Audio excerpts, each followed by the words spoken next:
That's because women in power is an oxymoron. Women have always been in power. That's why we constantly have to have it taken away. That's why we're always fighting uphill battles. We're always swimming upstream. There's always a glass ceiling. There's always something. Positions of power were created by men and for men as a response to the power that women inherently hold.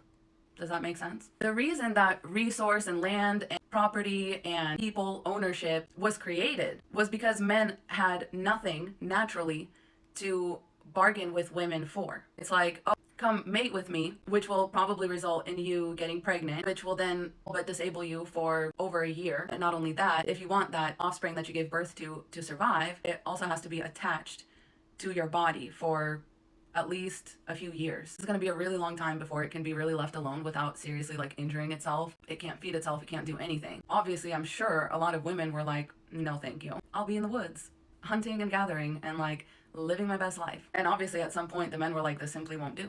We have nothing. We have nothing to bargain with. We can only by force what we want. And even then, what's to stop them from running away? And this is so evident throughout history. I mean, every single religion, government system, code of conduct has some sort of laws that limit women in a way that they don't limit men. Some of the first written rules are really all about women and what they can and can't do. And they're laws that limit women's freedom of like movement about the world. If somebody wasn't powerful, why would you need to limit them so much? Like if somebody didn't already have innate power over you, why do you need to take so many rights away from them? Why do you need to weaken them intentionally? Think about it. To give men the kind of leverage that they perceive women as having naturally. The reason that it pisses them off to see women in positions of power is because women in positions of power is an oxymoron. Women are people who have their power so limited because they already have the power to supersede. They don't actually need to be in positions of power. Only men do, because power is an imaginary thing that men made up to make themselves feel better about not being women. Because in a way, literally everything they do is to convince themselves that they are at least as good as the women. That's why all of their reward systems are so external. That's why all the reward systems are so competitive, because they don't feel as though they inherently just naturally have power. That's why there's this need for validation.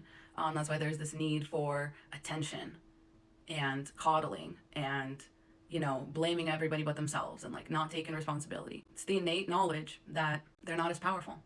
And as always, this applies intersectionally. Definitely applies to white people and people of color, to white feminism as well. A lot of the stuff people do, they don't actually want to lose power. Do you know what I mean? That's why people hold on to it. But for a lot of people, when you feel the need to have power over somebody, that's when you already should know that you are weaker than them. That's all that is. You're trying to hold on to some kind of power or advantage that you think you have. That's actually you just admitting weakness in the first place. And when you try to make laws to hold somebody else back from the kind of things that you're allowed to do, or when you try to kneecap them in some other way, that should already tell you that you're feeling the need to cheat because you perceive yourself as weaker than that person. I hope this helps. Godspeed. Mwah.